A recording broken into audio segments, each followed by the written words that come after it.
صلى الله عليه وسلم ما يحل لنا من الميتة ولا ما طعامكم كنا نغترف ولا نغترف ولا أبو نعيم فاستشهده في أخوة قدح غدوة وقدح عشية قال ذاك وأجيب سوء فأحل لهم الميتة ولا يجوز عليه رواه أبو داود. Bismillahirrahmanirrahim. This is a bab which has more to do with the previous chapter. So this bab doesn't have a first section, right? Section 2. عن الفجيء العامري أنه أتى النبي الكريم صلى الله عليه وسلم فقال ما يحل لنا من الميتة قال طعامكم قلنا نعتبق ونصطبح قال أبو نعيم فسره لعقبة قدح غدوة وقدح عشية قال ذاك وبالجوع فحل لهم الميتة على هذه الحال.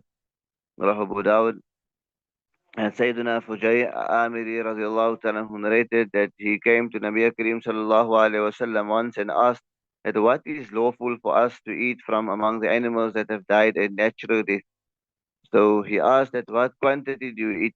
So they said that we get a cup of milk in the evening and a 1 cup in the morning, cup of milk in the morning. So Abu Naim said that his teacher Sheikh Uqba explained the words of hadith that نغتبك and نصطبح, right? To mean these 2 cups, yeah. So Nabi Sallallahu Alaihi Wasallam said that by my father, this is hunger. So he made it lawful for them to eat what they died a natural death, right? Given the condition that they have described. So we also understand that food is necessary to keep man alive. If he doesn't get it, right, or gets to such a low level, it obviously it doesn't remove his hunger, right, but threatens his life. In other words, he can die out of starvation or hunger.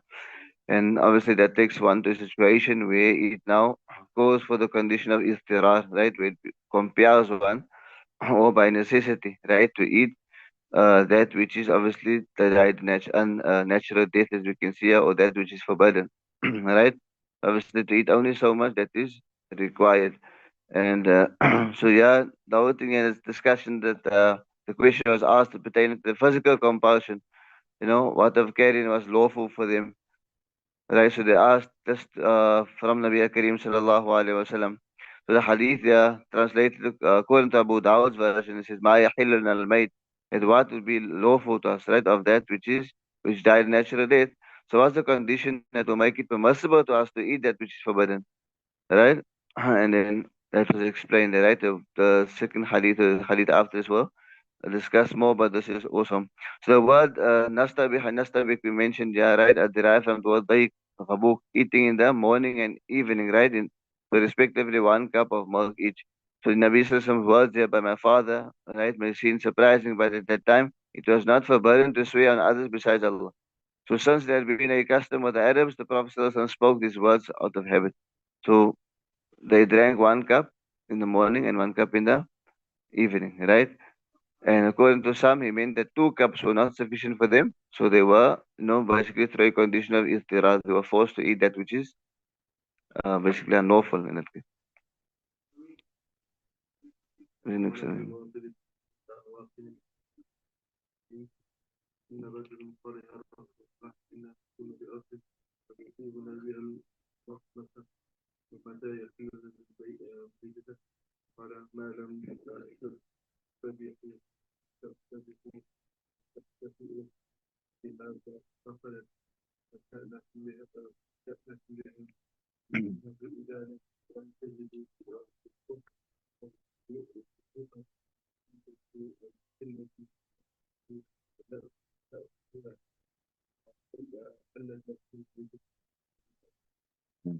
بسم الله الرحمن الرحيم. عن أبي واقد الليثي أن رجلا قال يا رسول الله صلى الله عليه وسلم إننا نكون بأرض فتصيبنا بها المخمصة فمتى يحل لنا الميتة قال ما لم تصبحوا أو تغتبقوا أو تحتفئوا بها بقلا فشأنكم بها معناه إذا لم تجدوا صبوحا أو غبوكا ولم تجدوا بقلة تأكلوها أتأكلونها حلت لكم الميتة رواه درمي.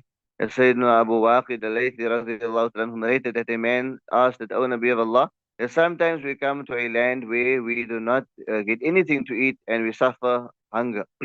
So when does it become lawful for us to eat animals that have died, like we mentioned now, a natural death? So you say that when you do not find anything to eat or drink till morning or till evening, or nothing is found there of any vegetables, where you disembark to landed, and you are in a condition of iftiras, in other words, compulsion, and it would be lawful for you to eat the carrion, because you might die out of starvation. So the narrator also of the hadith he expounds briefly says this means that if you do not get anything to drink or eat, right, during the day or during the night, and do not get any vegetables of any kind or any kind of grass, leaves, or anything that you can eat, right, and save your lives, then carrion in that case would be lawful for you, right? So in which conditions, in which cases? So there are difference of opinions here, right? Right, which are interpreted by various different ways according to different imam. And we find according to Imam Abu Hanifa, he says that it will be lawful to eat the animals that have died a natural death when one is likely to die of hunger. And obviously, it will be allowed to eat only enough to survive, right?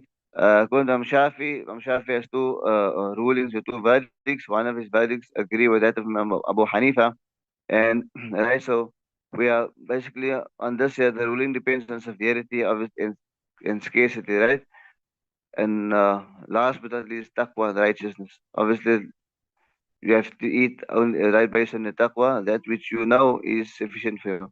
And on the other hand, we find Imam Malik, Imam Ahmad, and the second verdict of Imam Shafi'i uh, explains that if anyone does not get so much to eat or drink as, would fill his belly, and he has a desire for food that is lawful to him, the right to eat that have, animals that have died natural death, till he finds, till he fulfills his need, right? Then this ruling is, like we said, is applied.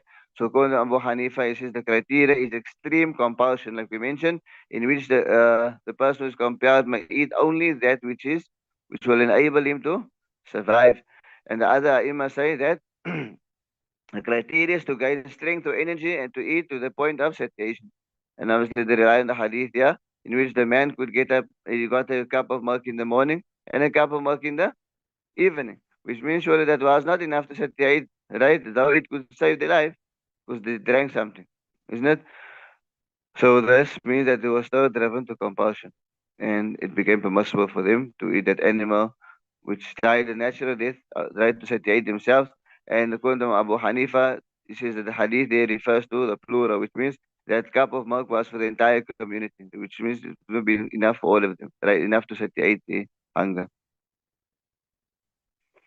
لا عن نصيب أبو الأشهر التي هو رضي الله تعالى عنه قال كان رسول الله صلى الله عليه وسلم نفس تراب ثلاث وليس كلمة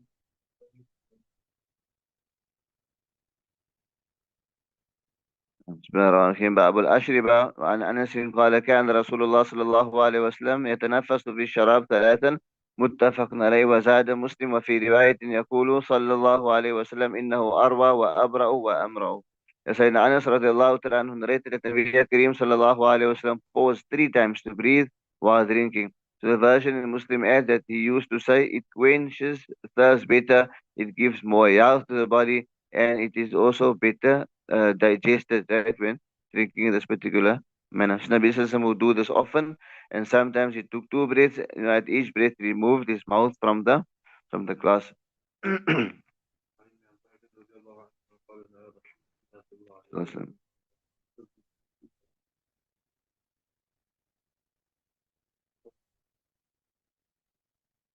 Awesome. بسم الله الرحمن الرحيم. عن ابن عباس قال نهى رسول الله صلى الله عليه وسلم عن الشرب من في السقاء.